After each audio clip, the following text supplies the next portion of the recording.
Welcome to week.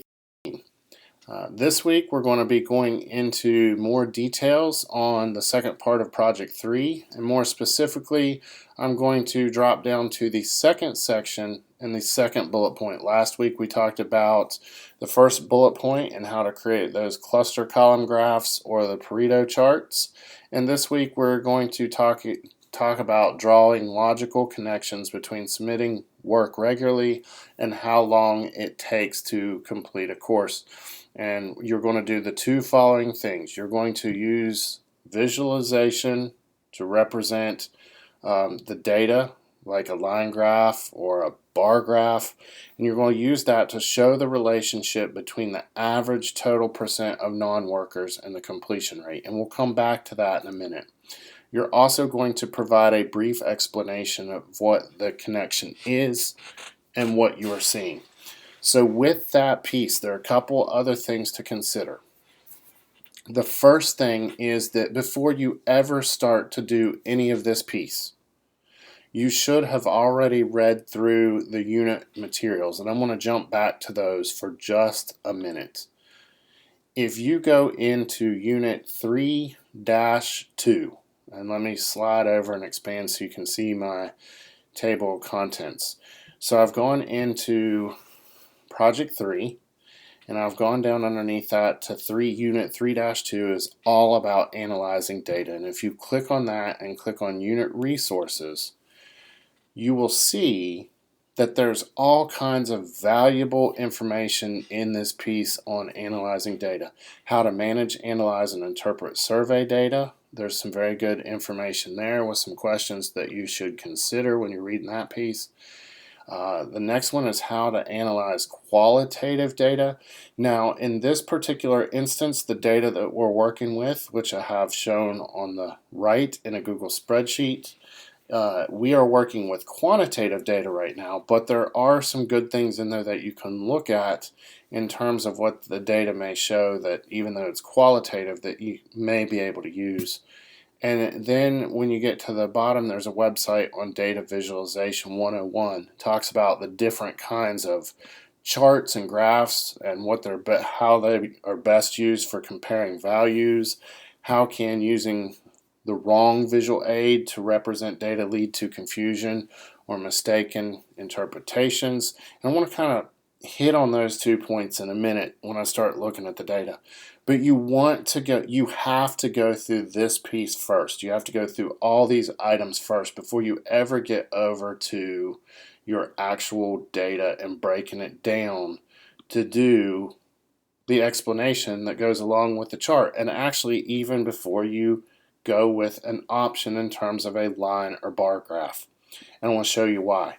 So I've taken the information in the team performance metrics, which is in the supplementary materials for Project 3, and I've pulled some of that data out of that report into my Google spreadsheet. So I grabbed the teacher column, I grabbed the 7 to 13 day non-worker, the 2+ week non-worker, the total percent of non-workers, and the average weeks to complete the course. Now, based on the directions, if I go back to the directions, they say that all you really need to look at is the average total percent of non-workers and the completion rate.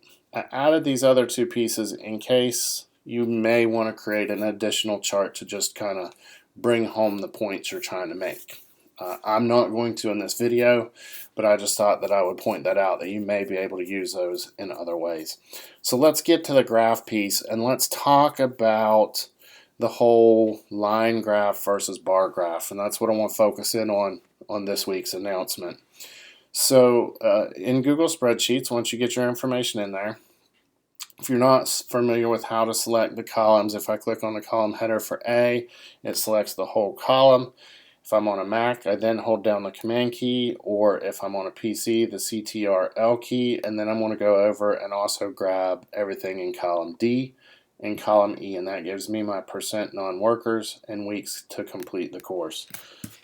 Once I have all three of those selected, I'm going to go up to my toolbar and find my Insert Chart button, and I'm going to go ahead and insert a chart.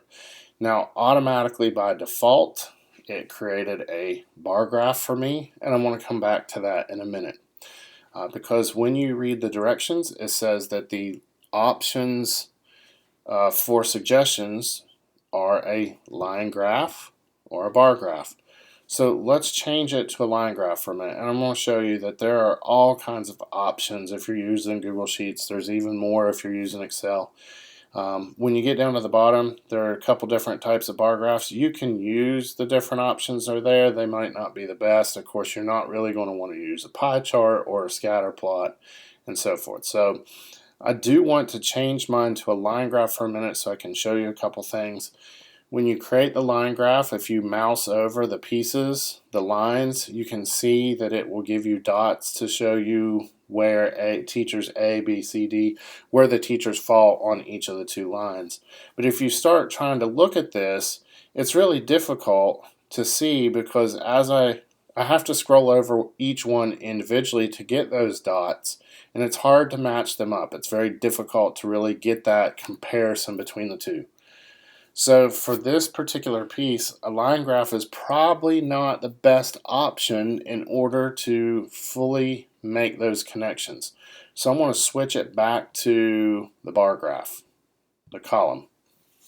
Now, I'm going to minimize this for a second.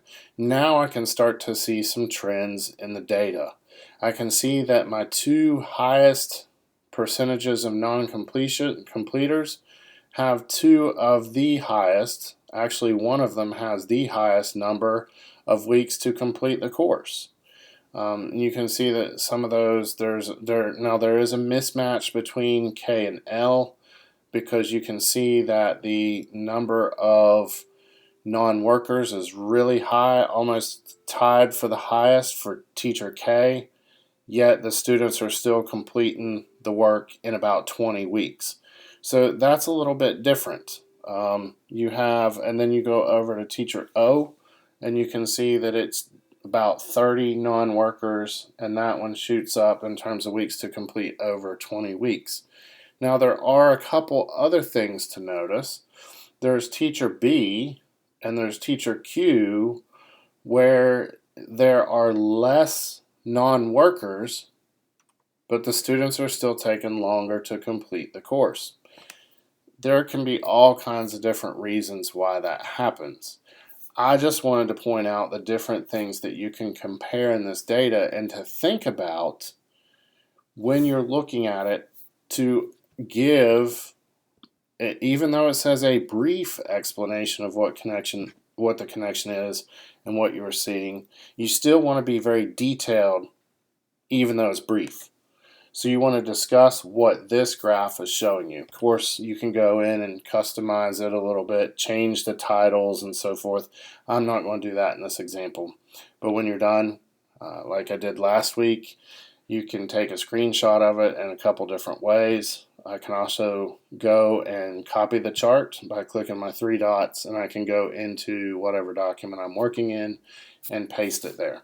But this is how you will start to visualize and compare and contrast your data for the second bullet point in the second section of Part 2 of Project 3.